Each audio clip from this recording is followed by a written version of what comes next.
The crystal chandeliers of the Plaza Hotel cast dancing shadows across the wedding reception, as 3-week-old Mattia's piercing cries cut through the elegant celebration like a knife. Dario Vitale, the most feared man in New York's underworld, stood frozen in his tailored black Armani suit, his white dress shirt with 4 buttons undone, revealing a muscular chest marked by a discreet tattoo on his neck. His platinum Rolex caught the light as he desperately rocked his son, but nothing worked. 200 guests watched in uncomfortable silence as the powerful Mafia boss, a man who commanded empires and struck fear into enemies, looked utterly helpless against his newborn's relentless hunger. Mattia had refused every bottle for hours, his tiny fists clenched as he wailed for the mother he would never know.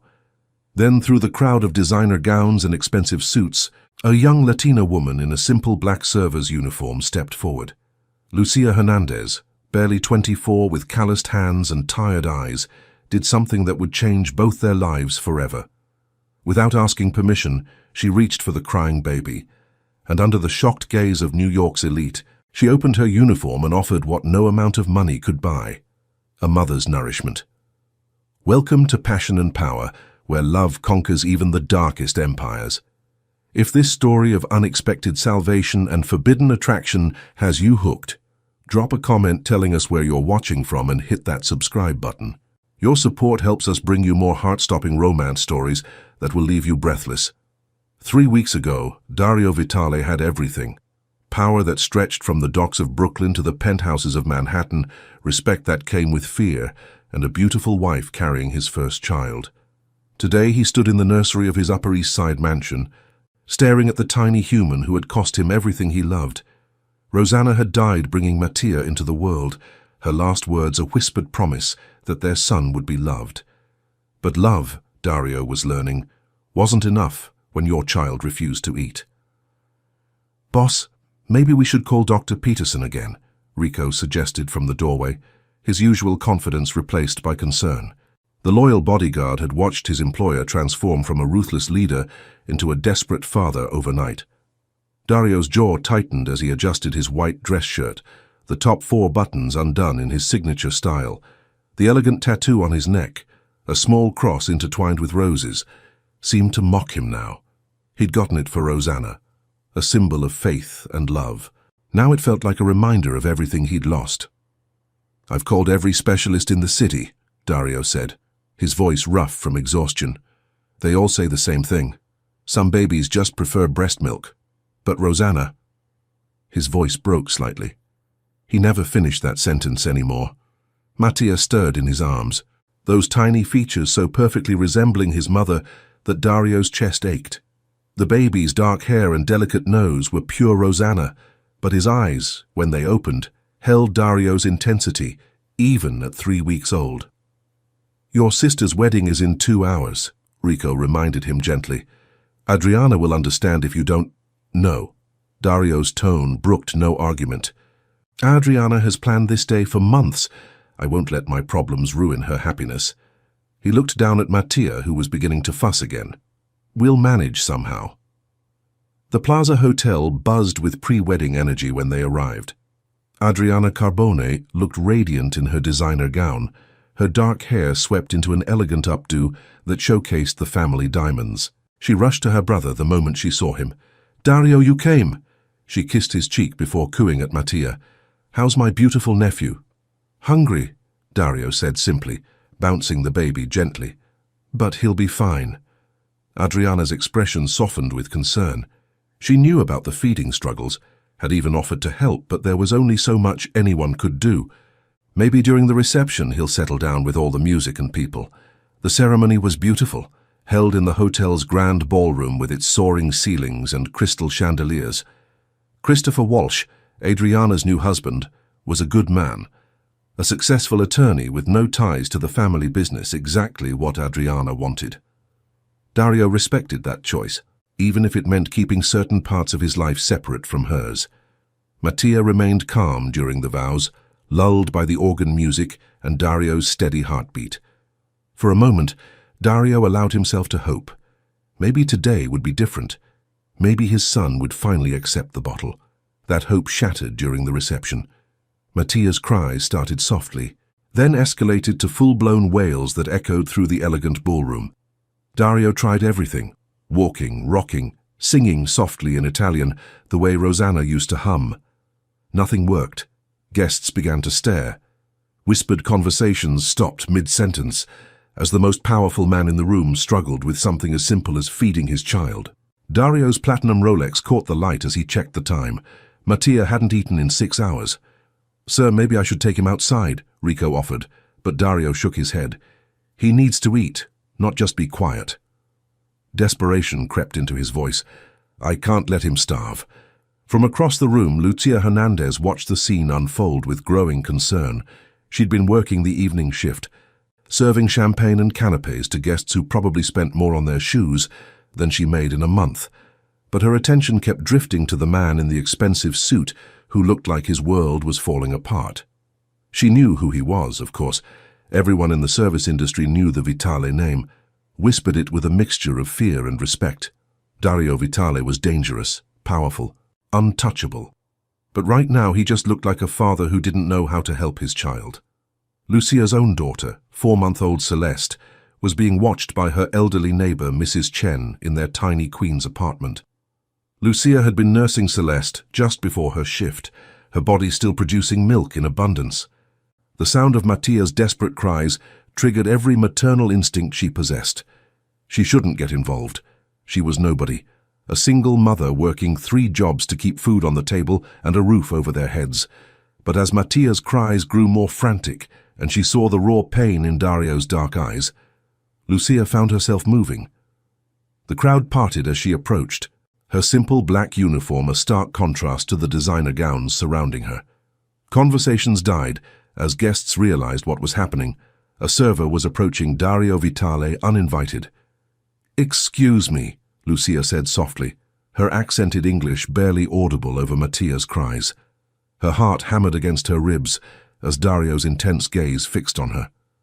Up close, he was even more intimidating, tall, broad-shouldered with the kind of presence that commanded attention, but his eyes held a vulnerability that made her brave.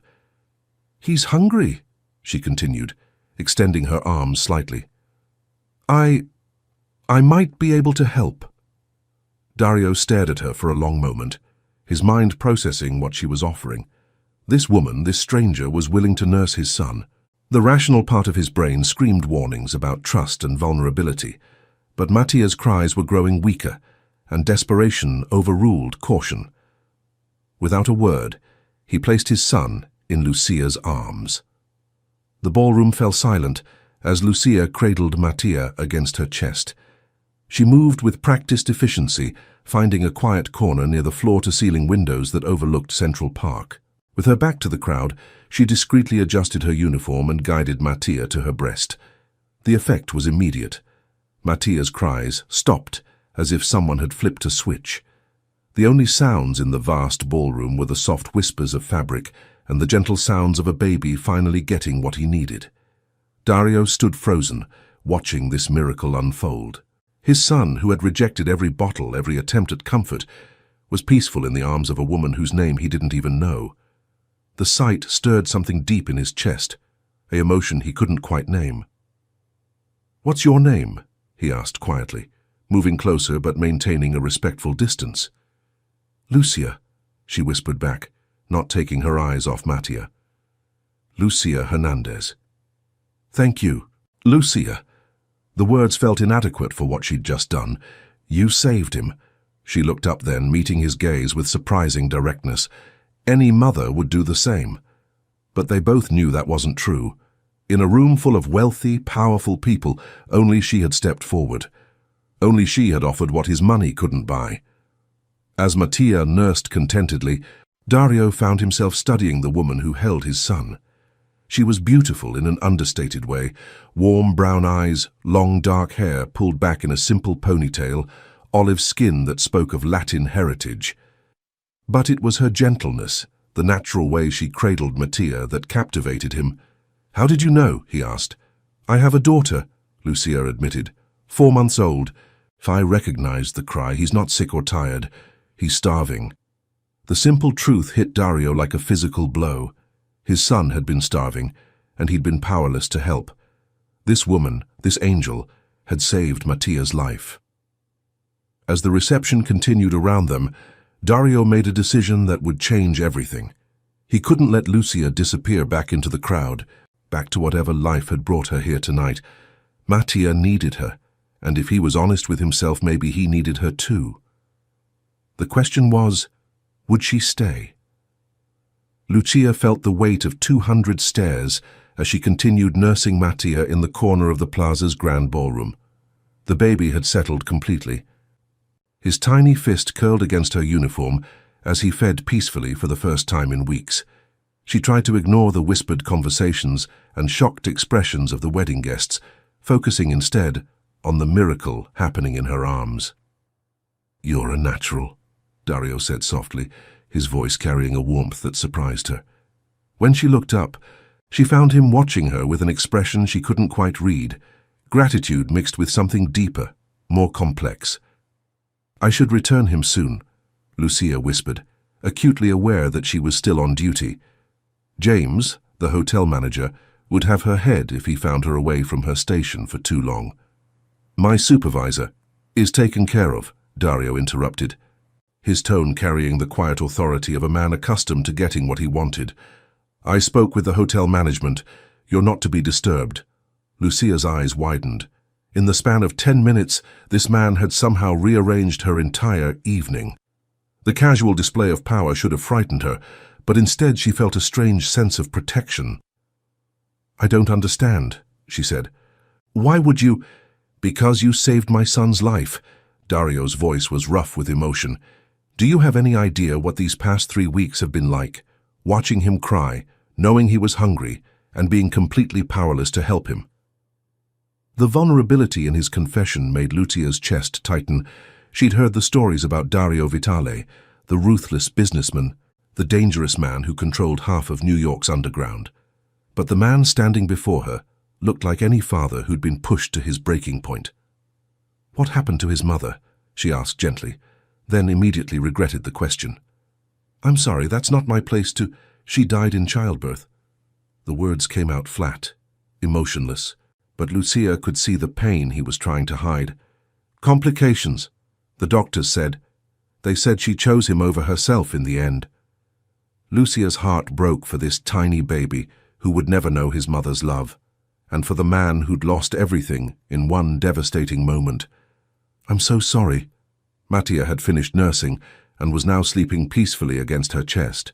Lucia carefully adjusted her uniform, then looked up to find Dario watching her every movement with intense focus. "He's beautiful," she said, smoothing down Mattia's dark hair. "He looks like you." "Everyone says he looks like Rosanna." Dario's voice caught slightly on his late wife's name. But his eyes. When he's awake, his eyes are mine. "The stubborn streak too, I'd guess," Lucia said with a small smile, trying to lighten the heavy mood, refusing all those bottles. To her surprise, Dario's lips curved in what might have been a smile. "Definitely gets that from me." The moment was interrupted by the approach of an elegant woman in a stunning red gown. Lucia recognized her immediately, Allegra Marini, whose photo appeared regularly in society pages. She was breathtakingly beautiful, with a kind of polished sophistication that came from old money and careful breeding. "Dario, darling," Allegra said, her voice carrying a slight Italian accent. "I heard Mattia was causing quite a scene. Poor little angel." Her gaze swept over Lucia dismissively before settling on the baby. "Perhaps I should take him now. I did promise Rosanna I'd help with—" "He's fine where he is," Dario interrupted, his tone cooling noticeably. Allegra's perfectly sculpted eyebrows rose. "Surely you're not going to leave him with—" "The help." She said the last 2 words as if they tasted bitter. Lucia felt heat rise in her cheeks, but before she could respond, Dario stepped closer, his presence suddenly radiating danger. "Lucia just did what no one else could," he said, his voice deadly quiet, "including you." "I was Rosanna's best friend," Allegra pressed, her composure cracking slightly. "She would have wanted me to—" "Rosanna would have wanted her son fed and happy," Dario cut her off, "which is exactly what Lucia provided. The tension between them was palpable. Lucia found herself caught in the middle of something much larger than a simple disagreement about childcare. There was history here, complicated emotions that had nothing to do with her. "I should go," Lucia said quietly, starting to rise with Mattia still in her arms. "No." Dario's hand touched her shoulder gently, but his eyes never left Allegra. "Stay. Please." Allegra's face flushed with anger and something that looked like jealousy. "This is ridiculous, Dario. You can't possibly be considering—" "What I consider is none of your concern," Dario said firmly. "Now, if you'll excuse us, I'd like to speak with Lucia privately." Allegra's mouth opened and closed like a fish out of water. Finally, she spun on her designer heels and stalked away, but not before shooting Lucia a look that promised this wasn't over.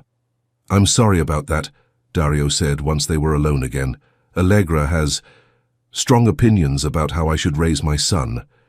"She was your wife's friend?" Lucia asked, though she suspected there was more to the story. "Among other things." Dario's jaw tightened. "She seems to think that gives her certain rights where Mattia is concerned." Lucia didn't need him to spell it out. She'd seen enough of the world to recognize a woman who felt entitled to a man's attention, especially a wealthy, powerful man who was now conveniently single. "Your family probably agrees with her," Lucia said carefully, "about me being inappropriate." Dario was quiet for a long moment, his gaze moving between her face and his sleeping son. "My family has many opinions about many things, but Mattia is my son, and his well-being is my only concern." The weight of his words settled between them. Lucia understood what he was really saying, that he was willing to go against his family's expectations if it meant helping his child. The thought was both thrilling and terrifying. "I need to ask you something," Dario continued, his voice taking on a businesslike tone that somehow made the request more serious. "And I want you to think carefully before you answer." Lucia's heart began to race. "What is it?" "Mattia needs consistency. He needs someone who can feed him regularly. Help him transition slowly to bottles when he's ready." Dario paused, seeming to choose his words carefully.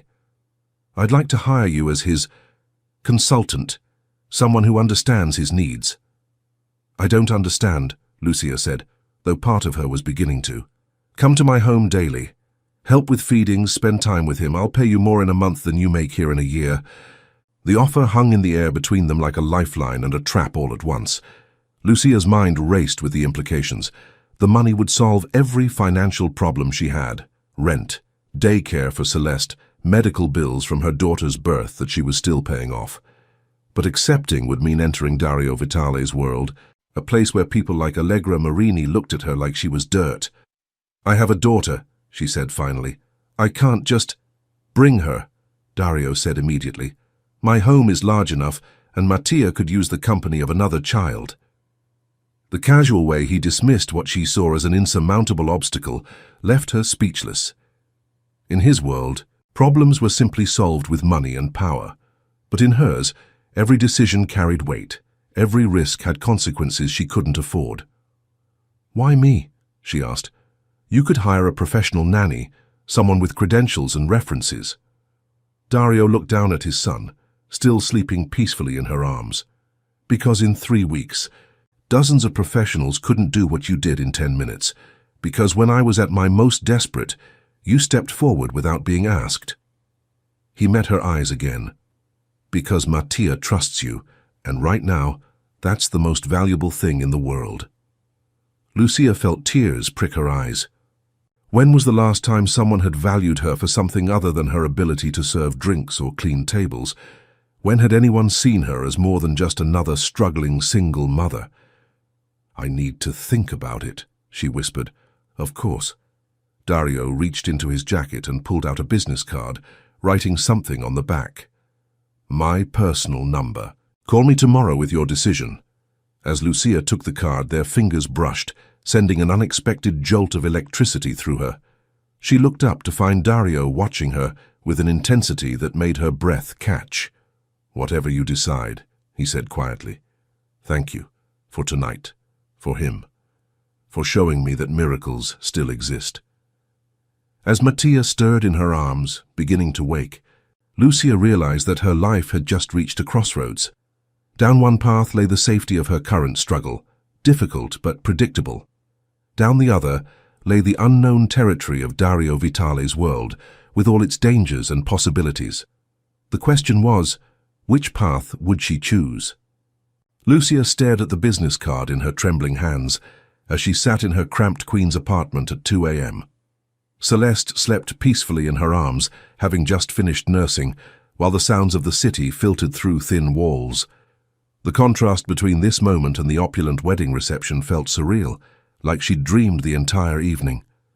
But the card was real, heavy, expensive paper with Dario Vitale embossed in elegant script, and on the back a phone number written in bold, confident strokes. "What do you think, Mija?" she whispered to her sleeping daughter. "Should Mama take the biggest risk of her life?" Celeste's only response was a soft sigh as she snuggled closer. At 4 months old, she was Lucia's entire world, the reason she worked 3 jobs, the reason she'd fled from Celeste's father when his temper turned violent, the reason she fought every day to build a better life. The money Dario offered could change everything. No more choosing between groceries and electricity. No more lying awake at night wondering how she'd pay for daycare. No more watching other children have opportunities that Celeste might never get. But entering Dario Vitale's world meant entering a place where people like Allegra Marini looked at her like she was nothing. It meant being around a man whose very presence made her heart race in ways that terrified her. Her phone buzzed with a text from her neighbor, Mrs. Chen. "How was work tonight, dear? Celeste was an angel." Lucia smiled despite her turmoil. Mrs. Chen was the closest thing to family she had in New York, an elderly Chinese woman who'd taken Lucia under her wing when she'd arrived pregnant and alone. She was also the only person who knew the truth about Celeste's father.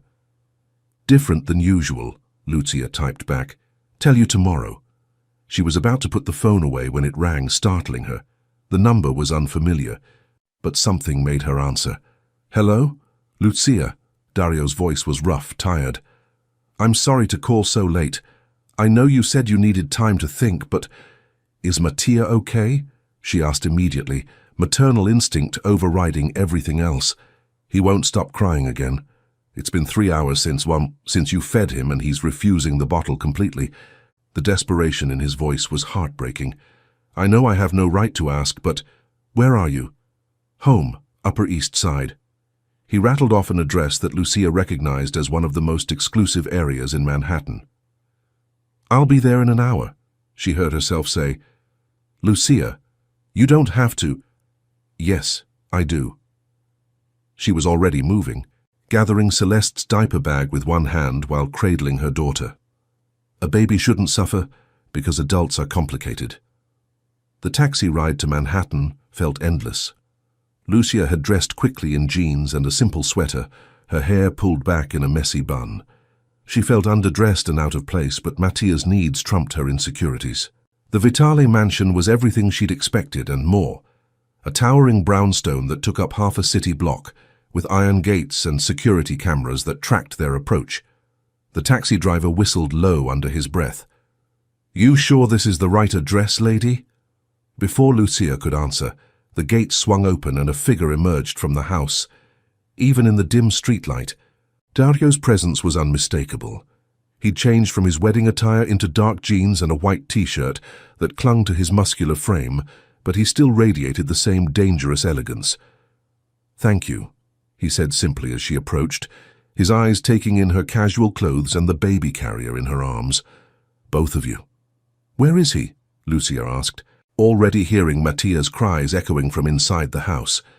Dario led her through rooms that belonged in a museum, marble floors, priceless artwork, furniture that probably cost more than she made in a decade.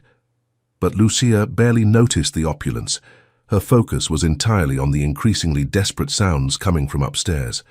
The nursery was a study in understated luxury, decorated in soft blues and whites with hand-painted murals of Italian countryside scenes.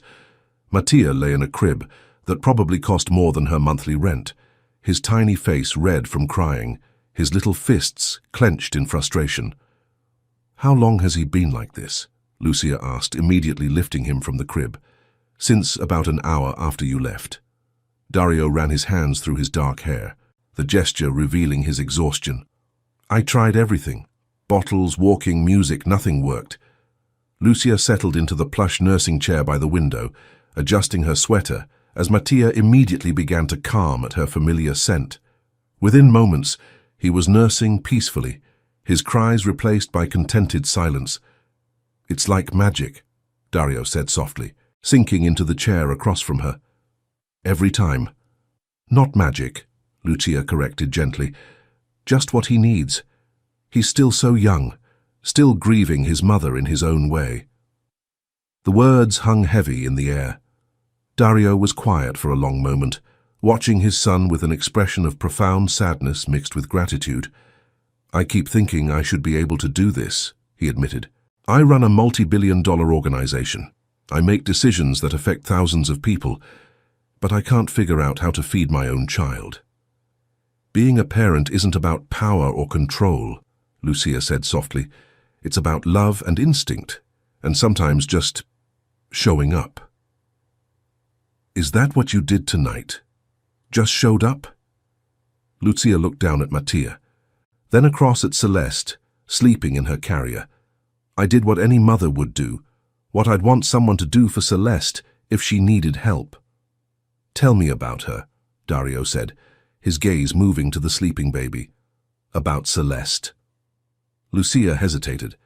Her daughter's story was complicated, painful in places, but something about the quiet intimacy of the moment, the way Dario was looking at her, not with pity or judgment, but with genuine interest, made her want to share. She's everything to me, she began. Smart, curious, already trying to sit up on her own. She loves music. I sing to her in Spanish, songs my grandmother taught me. And her father? The question she'd been dreading. Lucia's jaw tightened involuntarily. Not in the picture, by choice. Mine. Dario's expression darkened slightly, and she realized he'd picked up on what she hadn't said. Did he hurt you? Not physically, she said quickly, then paused. Not often, anyway. But he was. Controlling. Angry. I knew that if I stayed, Celeste would grow up thinking that was normal. So you left. I ran. The admission came out more bitter than she'd intended. Took nothing but the clothes on my back and came to New York. I had a cousin here, but things didn't work out. You've been alone since then. Lucia nodded, surprised by how easy it was to talk to him. Mrs. Chen, my neighbor, helps when she can, but mostly it's just us. Dario was quiet, processing her words. When he spoke again, his voice was carefully controlled. The offer I made earlier, it's not charity, Lucia, it's necessity. Mattia needs you, and I... He paused, seeming to struggle with the words. I need to know he's okay. Your family won't approve, she said, thinking of Allegra's cold stare and the whispered conversations at the wedding. My family will learn to accept what's best for Mattia. And if they don't? Dario's eyes met hers, and she saw steel beneath the exhaustion. Then they'll deal with me. The simple statement carried the weight of absolute authority. This was the man who commanded respect through fear, who could make problems disappear with a phone call. But he was using that power to protect his son's caregiver, to protect her. I'm scared, she admitted quietly. Of me. Of this. Of what it means. Of what happens when you don't need me anymore. Dario leaned forward, his elbows on his knees, his gaze intense. What if I told you that I don't think that day will ever come? The words sent a shiver through her that had nothing to do with the temperature. There was something in his voice, in the way he was looking at her, that suggested he wasn't just talking about Mattia's needs anymore. I should go, she whispered, but made no move to get up. Stay. The word was soft, but carried the weight of a command. Please, just until he's settled for the night. Lucia looked down at Mattia, who had finished nursing and was now sleeping peacefully against her chest. She should leave, should go back to her safe, predictable life. But as she sat in this beautiful room, holding this precious baby, while his father watched her with eyes full of gratitude and something deeper, she realized that safety was an illusion she could no longer afford. Okay, she said finally. "I'll stay tonight." What she didn't say, what she was barely willing to admit to herself, was that she was already beginning to wonder if she'd ever want to leave. 2 weeks later, Lucia had fallen into a routine that felt both natural and surreal. Every morning, she and Celeste would take the subway from Queens to Manhattan, where Rico would meet them at the station with a car that cost more than most people's homes. The contrast never stopped feeling jarring, her second-hand clothes and worn diaper bag against the backdrop of Dario's world of luxury and power. But it was working. Mattia was thriving, gaining weight and sleeping better. The transition to bottles was slow but steady, with Lucia nursing him 3 times a day and supplementing with formula when he'd accept it. More importantly, the desperate edge had left Dario's eyes, replaced by something that made Lucia's heart race whenever she caught him watching her. "You're a miracle worker, Doctor," Peterson had declared during Mattia's checkup that morning. "Whatever you're doing, keep doing it." Now, as afternoon sunlight streamed through the nursery windows, Lucia sat in the rocking chair with both babies, Mattia nursing while Celeste played with her toes in the portable crib Dario had insisted on buying. The domestic scene felt almost normal, if she ignored the priceless artwork on the walls and the fact that armed security patrolled the grounds. "Lucia," Dario's voice came from the doorway, and she looked up to find him watching the scene with an expression she couldn't quite read. He'd just returned from a business meeting, his white dress shirt slightly wrinkled, the top 4 buttons undone as always, revealing the elegant tattoo on his neck. His platinum Rolex caught the light as he loosened his tie. "How did it go?" she asked softly, not wanting to disturb Mattia. "Fine." But there was tension in his shoulders that suggested otherwise. "Any problems here?" "None. Mattia took almost a full bottle at lunch and Celeste has been fascinated by the mobile you bought her." Dario's lips curved in a small smile as he looked at the elaborate musical mobile above Celeste's crib, hand-carved wooden animals that played a gentle lullaby. "She has good taste." "She has expensive taste," Lucia corrected with a laugh. "You're going to spoil her." "Is that such a bad thing?" The question was casual, but Lucia caught the underlying meaning. Over the past 2 weeks, Dario had showered both children with gifts: designer clothes, educational toys, a high-end stroller that Lucia was afraid to use in her neighborhood. More concerning was how natural it felt, how easily she'd begun to think of them as a unit. "Dario," she began carefully, "we should probably talk about—" She was interrupted by the sound of voices downstairs. Angry, raised voices that made Dario's expression immediately harden. "Stay here," he commanded, his tone shifting to the dangerous authority she rarely heard him use with her. But Lucia could already hear footsteps on the stairs, and she recognized one of the voices. Allegra Marini appeared in the doorway moments later, her perfect composure cracked by fury. Behind her stood an older man who radiated the same dangerous energy as Dario. Roberto Marini, she realized, the family patriarch she'd heard whispered about. "This has gone far enough, Dario," Roberto said, his accented English carrying decades of authority. "The entire family is talking." "About what?" Dario's voice was deadly quiet as he positioned himself between his family and Lucia. "About this arrangement," Allegra spat, her gaze fixed on Lucia with undisguised hatred. "About how you've installed some random woman in your home to play house with Rosanna's son." Lucia felt heat flood her cheeks, but she forced herself to remain calm. Mattia had finished nursing and was drowsing against her shoulder, while Celeste watched the adults with wide, curious eyes. "Lucia is helping Mattia transition to bottles," Dario said evenly.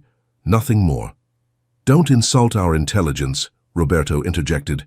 "You think we don't see what's happening here? You think the family doesn't notice how you look at her?" "How I look at her is none of your concern. Everything you do is our concern." Allegra's voice rose sharply, making both babies startle. "You're the head of this family, Dario. Your choices affect all of us. My choices regarding my son are being influenced by your grief and loneliness," Roberto finished firmly, "which is understandable, but this woman is not the solution."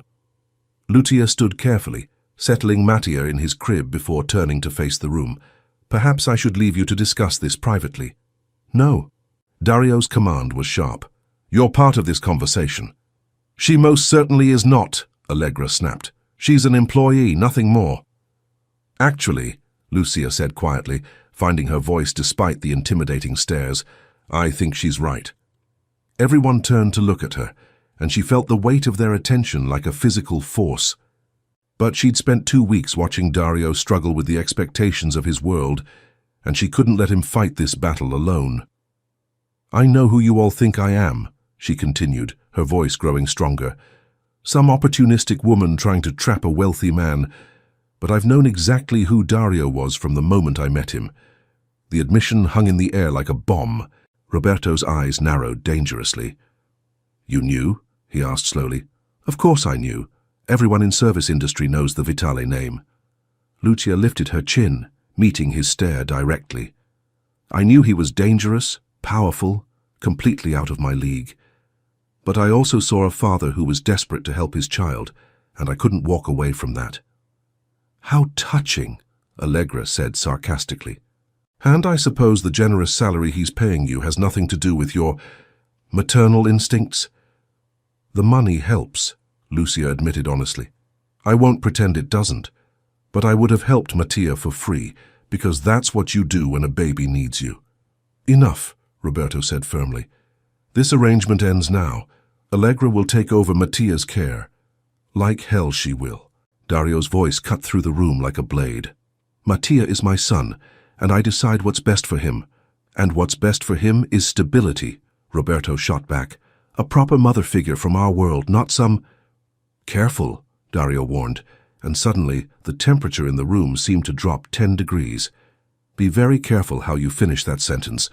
Lucia watched the standoff between the two men, seeing decades of family dynamics play out in their rigid postures and cold stares.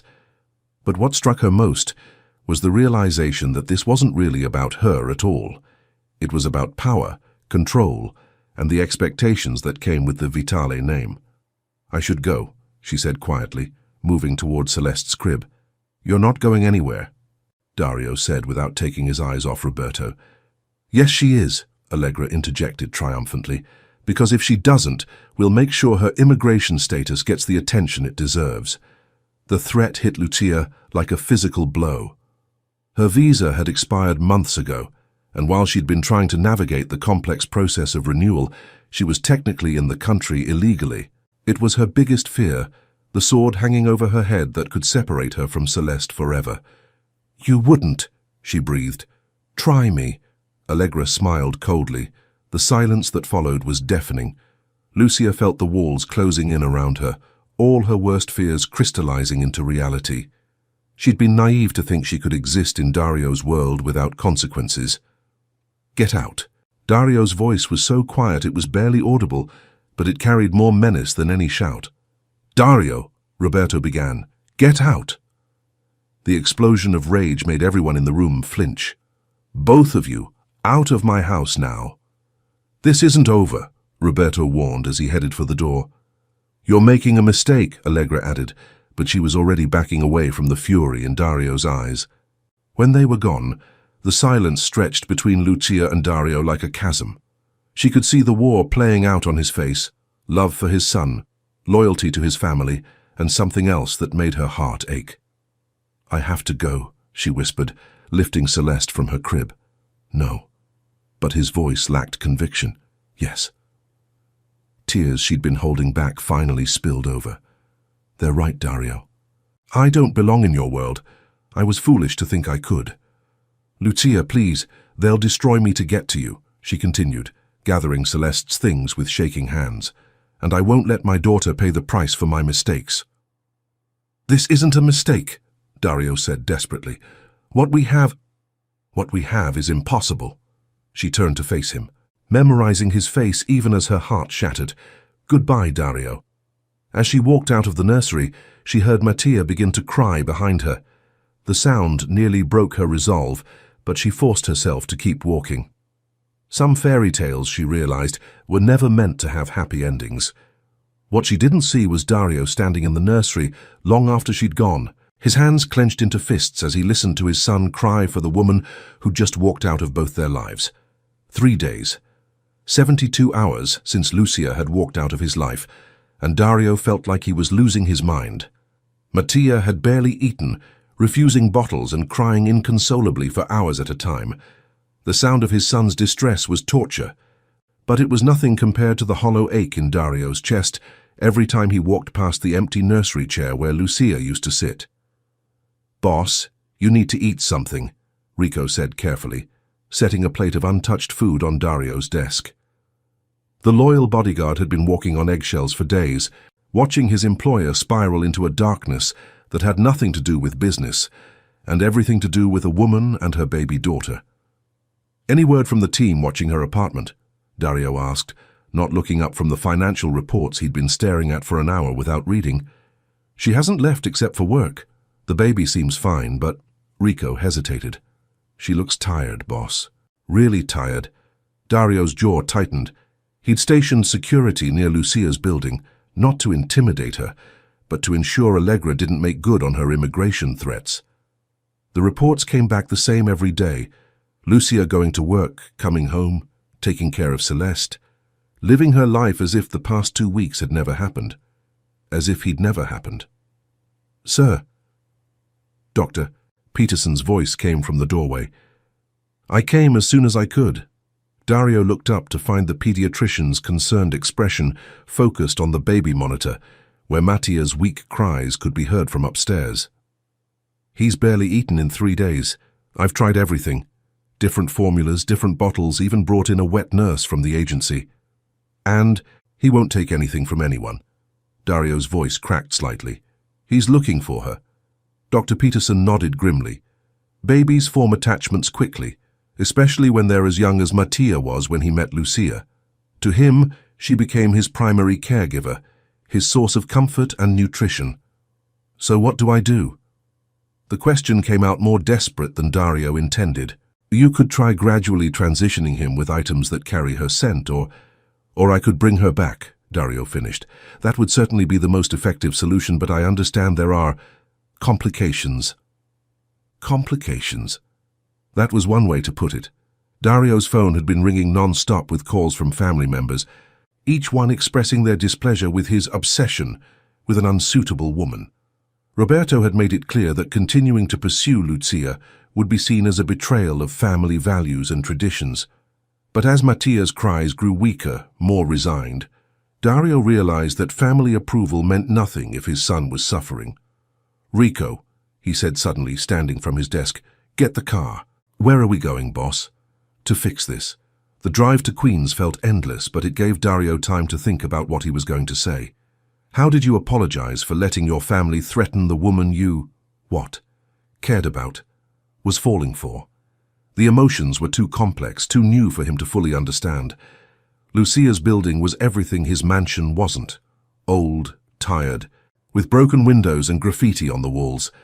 The contrast made his chest tighten with guilt.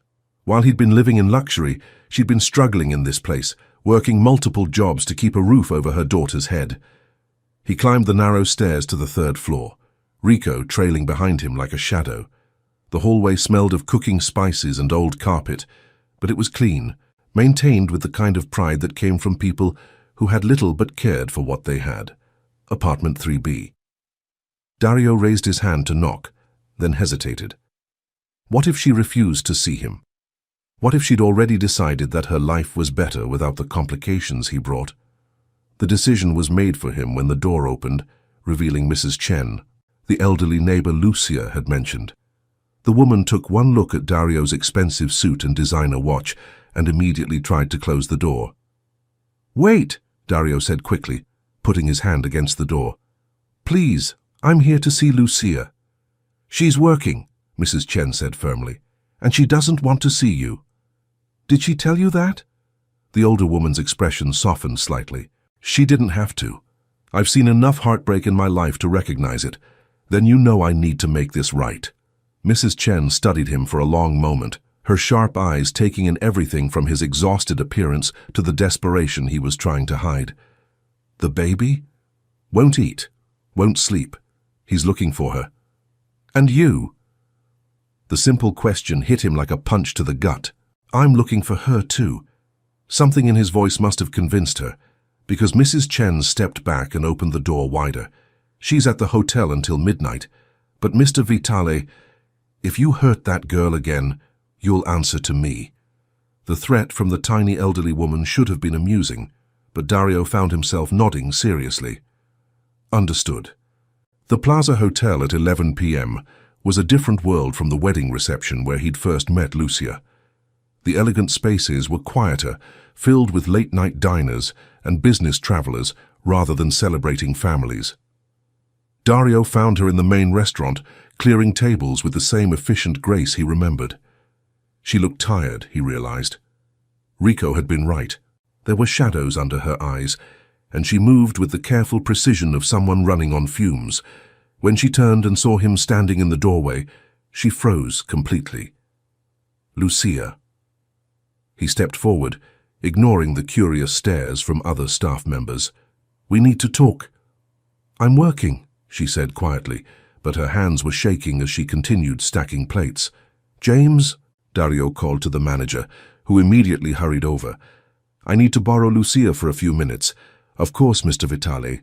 Take all the time you need." Lucia shot her boss a look of betrayal, but she had no choice but to follow Dario to a quiet corner of the lobby. They sat in leather chairs that probably cost more than her monthly salary, the silence stretching between them like a chasm. "How's Celeste?" he asked finally. "Fine." Her voice was clipped, professional. "How's Mattia?" "Dying."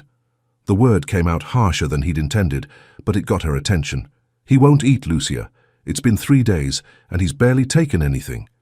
He saw the moment her maternal instincts overrode her anger. Her hands clenched in her lap, and she had to visibly force herself not to ask more questions. "I'm sorry," she said instead, "but I can't. I fired them." "What?" "Roberto, Allegra, half the family council. Anyone who threatened you. Anyone who made you feel unwelcome in my home." Dario leaned forward, his voice intense. "They're out of my life, Lucia, permanently." She stared at him in shock. "You can't do that. They're your family. You're my family." The words came out before he could stop them, raw and honest. "You and Celeste and Mattia, you're what matters. Dario, I love you." There it was, the truth he'd been avoiding for weeks. "I'm in love with you, and I'm terrified that I've lost you because I was too much of a coward to fight for you when it mattered." Lucia's eyes filled with tears. "It's not that simple." "It is that simple." He reached for her hands, relief flooding through him when she didn't pull away. "I choose you, Lucia. I choose us. Whatever the consequences, whatever the cost, I choose you. Your family will never accept me. Then I'll build a new family with you." She was crying now, tears streaming down her face as she struggled with the decision that would change everything. "What if it doesn't work? What if we're too different? Then we'll figure it out together." Dario lifted her hands to his lips, pressing gentle kisses to her knuckles.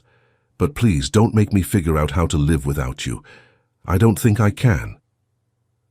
The silence stretched between them, filled with possibility and fear in equal measure. Finally, Lucia spoke, her voice barely a whisper. "Mattia really won't eat.